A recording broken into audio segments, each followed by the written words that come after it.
Buenas tardes, mi nombre es Julián Camilo Plazas Buitrago. Mi director de tesis es el profesor Samuel Barreto.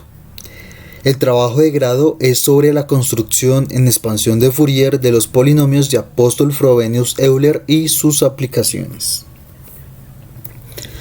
Como agenda, primero tenemos la introducción, segundo los adjetivos, tercero las definiciones, cuarto las proposiciones y corolarios, quinto los resultados principales, sexto las conclusiones y por último la bibliografía.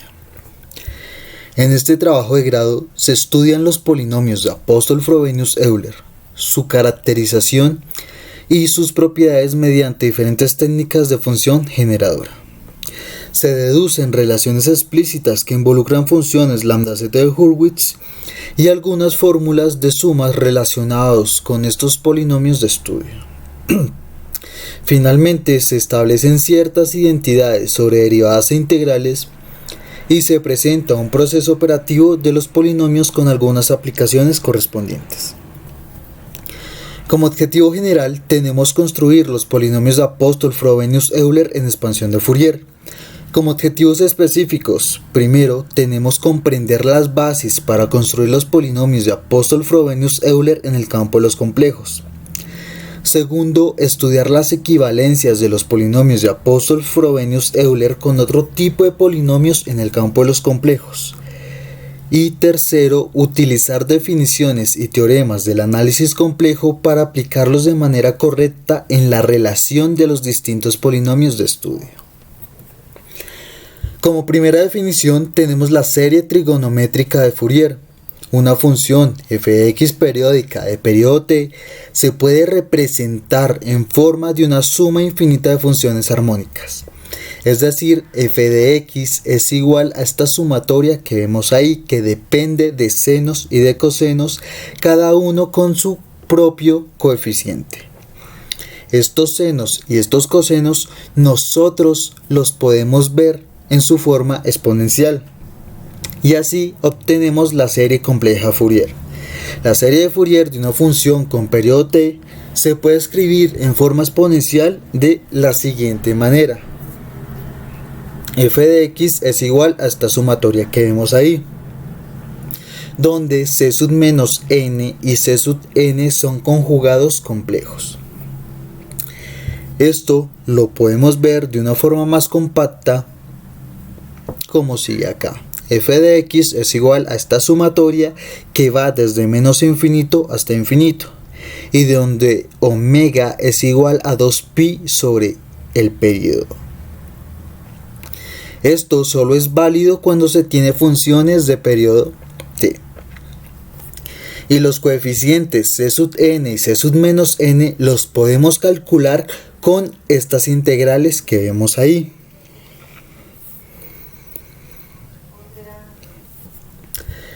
Ahora tenemos las definiciones de los tipos de polinomios.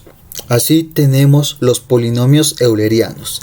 Los polinomios eulerianos están definidos en su función generadora exponencial como sigue, donde los coeficientes de estos polinomios son los números eulerianos, que los podemos encontrar en la OAIS, que es la enciclopedia online de las sucesiones de números enteros. También tenemos las fracciones eulerianas. Son fracciones h sub n de u que están definidas por la siguiente función generadora exponencial.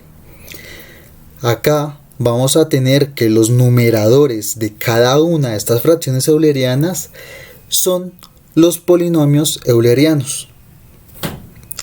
Como podemos ver acá, estas son las primeras fracciones eulerianas.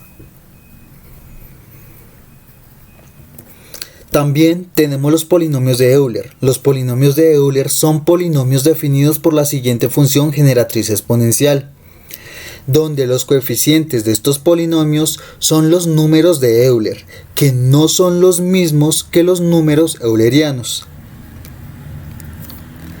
Estos son los primeros polinomios de Euler. También tenemos los polinomios de Bernoulli. Los polinomios de Bernoulli también los definimos con una función generatriz exponencial y los coeficientes de estos polinomios también son números, pero estos números ahora son los números de Bernoulli.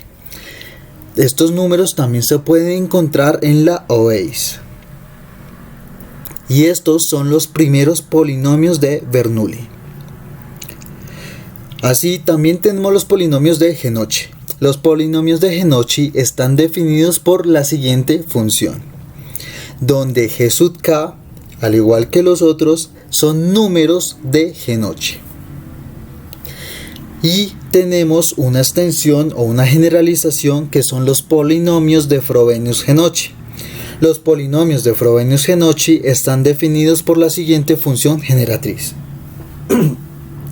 donde ese exponente que vemos ahí que tiene una f es solo por notación.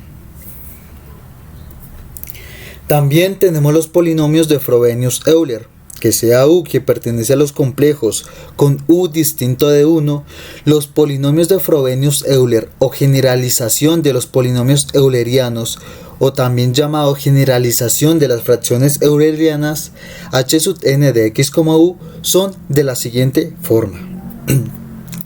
Estos polinomios también los podemos calcular de forma inductiva, como sigue ahí con esta sumatoria, donde esos h sub k de u son las fracciones eulerianas. También tenemos los polinomios de Apóstol-Frobenius-Euler, que sea u, lambda que pertenece a los complejos con u distinto de 1, lambda distinto de 1 y u distinto de lambda, los polinomios de Apóstol-Frobenius-Euler, h sub n de x, u, lambda, y están definidos por la siguiente función generatriz exponencial. ¿Por qué hacemos u distinto de 1, lambda distinto de 1 y u distinto de lambda? Porque al momento en que los igualamos por esos factores, vamos a obtener los polinomios anteriores. Estos polinomios de Apóstol-Frobenius-Euler son una lambda extensión de los polinomios de Frobenius-Euler. Y comparando las definiciones de Frobenius-Euler y Apóstol-Frobenius-Euler, obtenemos la siguiente equivalencia. Realmente pues es fácil de calcular esta equivalencia, se calcula con la función exponencial, la generatriz exponencial, y se iguala término a término. Tenemos los polinomios de Apóstol-Euler. Los polinomios de Apóstol-Euler están definidos por la siguiente función generatriz. Estos polinomios también los podemos llamar una lambda extensión de los polinomios de Euler. Así tenemos una tabla de equivalencias de los polinomios de Apóstol-Frobenius-Euler con los distintos polinomios que nombramos. El primer polinomio que vemos ahí, que es cuando x es igual a 0, es el polinomio de Frobenius-Euler dependiendo de lambda y de u. El segundo es cuando lambda es igual a 1, es también el polinomio de Frobenius-Euler, pero ahora dependiendo de x y de u. Si u lo cambiamos por menos 1, vamos a obtener el polinomio de Apóstol-Euler, o también vamos a obtener el polinomio de Apóstol-Genochi. Quiere decir que entonces entre los polinomios de Apóstol-Euler y Apóstol-Genochi hay también una equivalencia. Estas equivalencias también se demostraron en el trabajo de grado. Y así u igual a menos 1 y lambda igual a 1, vamos a obtener el polinomio de Euler. Pero por las mismas equivalencias vamos a obtener también un polinomio de Genochi, pero aumentándole un término. Ahora vamos a tener un corolario. Los polinomios de Apóstol-Euler tienen la siguiente equivalencia a los polinomios de Frobenius-Euler. Acá estas equivalencias se hacen utilizando la función generatriz exponencial y luego se iguala término a término para obtener estas equivalencias. Así también tenemos la proposición 1, que usando la definición de los polinomios de Apóstol-Frobenius-Euler obtenemos la siguiente equivalencia. La prueba también se hace igual que el corolario anterior. Tenemos una proposición 2 que dice: utilizando las técnicas del operador derivación se puede mostrar que la proposición es verdadera. Acá utilizamos la función generatriz exponencial y ya que es un polinomio, lo que hacemos es utilizar las técnicas del operador derivación y luego con esto igualamos término a término para obtener esta equivalencia. La proposición 3 ahora nos dice que sea n un número natural, entonces obtenemos que la siguiente integral definida va a ser igual a este polinomio. Para la demostración de esta proposición se utiliza la proposición 1 y la proposición 2. Aparte también utilizamos el teorema fundamental del cálculo, ya que pues al ser polinomios estos operadores y estos teoremas todavía siguen cumpliendo con los requisitos para poder utilizarlos.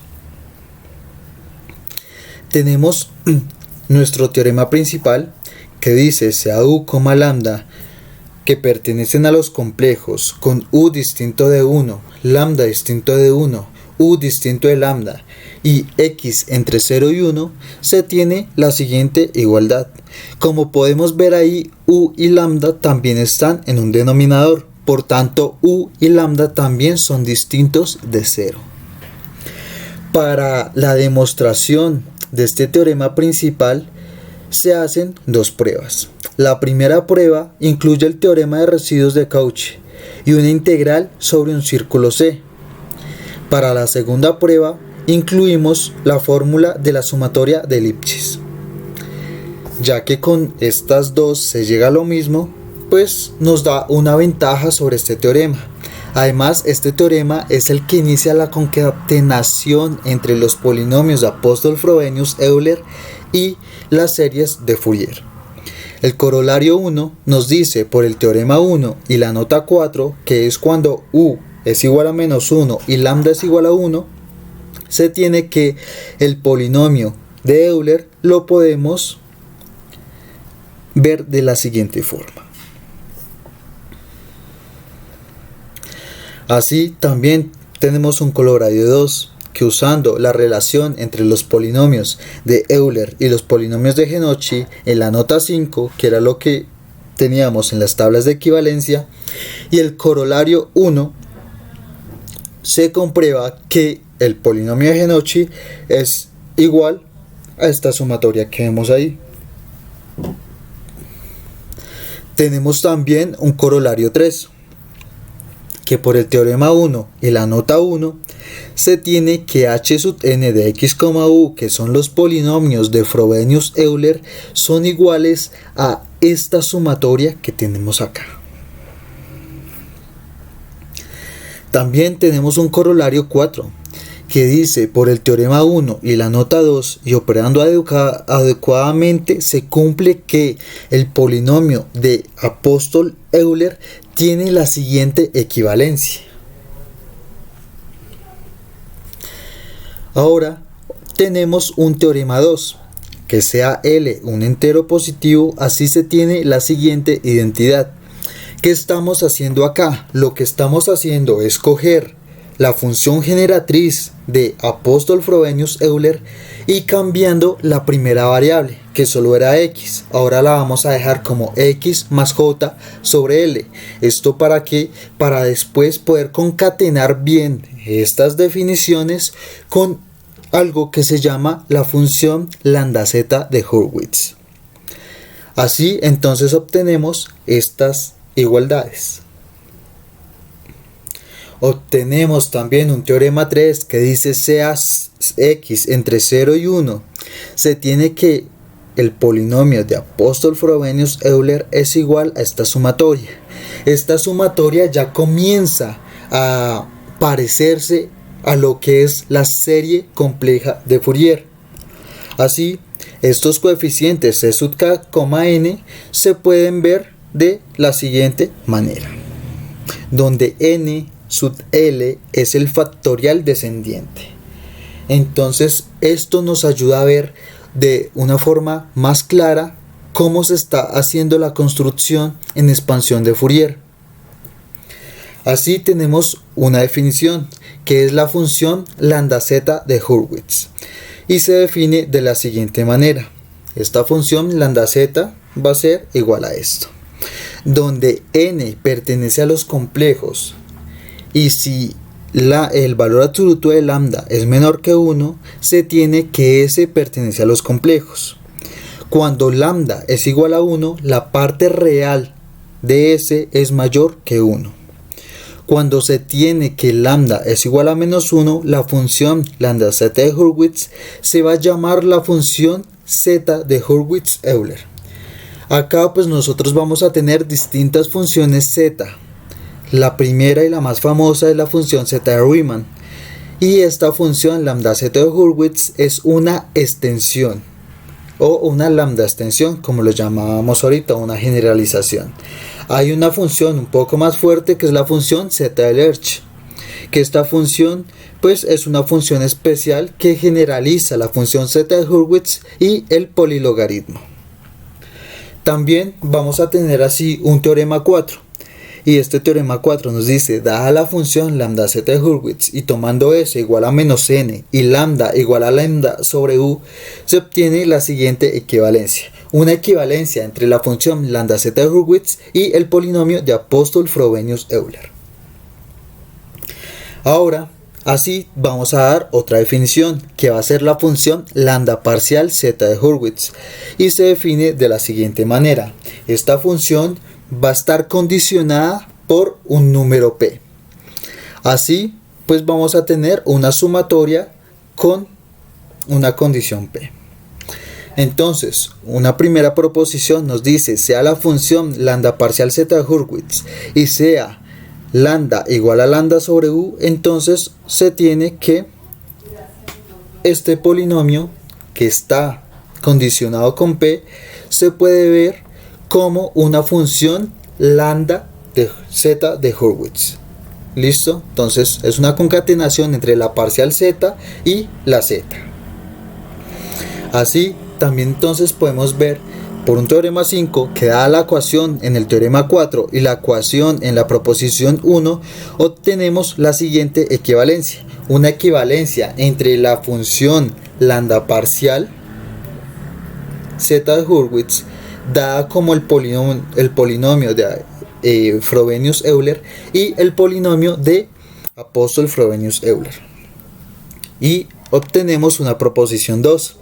Sea la función lambda z de Hurwitz y sea lambda igual a Euler a la 2pi y x igual a menos logaritmo de lambda u sobre 2pi y s igual a n más 1, se ve que la función lambda z de Hurwitz con estas nuevas variables va a ser igual a esta sumatoria. Esta sumatoria ya se comienza a parecer a lo que teníamos al inicio con el teorema principal. Así tenemos ya la concatenación entre la función lambda z de Hurwitz, la función de la serie de Fourier y el polinomio de Apóstol-Frobenius-Euler. Entonces, sea u, lambda que pertenece a los complejos con u distinto de 1, lambda distinto de 1, u distinto de lambda, x entre 0 y 1, acordándonos también que u y lambda son distintos de 0, y obtenemos que el polinomio de Apóstol-Frobenius-Euler se puede reescribir como una función lambda z de Hurwitz. Así ya tenemos las conclusiones. La primera nos dice: la construcción de los polinomios de Apóstol-Frobenius-Euler está dada por una sucesión de números y así formar una serie de potencias, donde sus coeficientes son la sucesión, y por tanto se obtiene una función generadora de estos polinomios. Segundo, nos dice: los polinomios de Apóstol-Frobenius-Euler son una generalización de otros tipos de polinomios, como lo son los polinomios de Euler, Bernoulli y Genochi. Así, al ser una generalización, obtenemos propiedades que sirven también para estos tipos de polinomios, las cuales se pueden llamar aplicaciones de los polinomios de Apóstol-Frobenius-Euler. ¿Qué quiere decir? Que las aplicaciones que realmente se hacen en el trabajo de grado son directamente en la matemática. Las aplicaciones son para los polinomios que siguen adelante, que son los de Apóstol, Frobenius, Genoche, y para estos tipos de polinomios que ya se nombraron. Así también se obtiene un teorema importante, el cual tiene dos demostraciones. Una de las pruebas se hace con el teorema del residuo, lo cual proporciona una herramienta eficaz para la demostración del teorema, dando así una representación de lo que son los polinomios h de x, lambda, que son los polinomios de Apóstol, Frobenius, Euler. Y con esto se da el inicio de la concatenación entre las series de Fourier y los polinomios de Apóstol, Frobenius, Euler. La segunda demostración, hecha con la fórmula de la sumatoria de elipsis, nos reafirma la representación de estos tipos de polinomios, y con esto tendremos las características esenciales de esta sumatoria, como lo es su aplicación a la teoría de formas modulares, con las cuales se obtiene una expansión de Fourier. Por último, tenemos, al tener una expresión de los polinomios de Apóstol, Frobenius, Euler en series de Fourier, nos permite ver la importancia de las series de Fourier en la matemática, como lo son sus propiedades y sus aplicaciones. Así se puede decir que las aplicaciones de los polinomios de Apóstol, Frobenius, Euler son en algún sentido análogas a las aplicaciones de las series de Fourier, como lo es el procesamiento de señales. Por último, ya tenemos la bibliografía. Muchas gracias.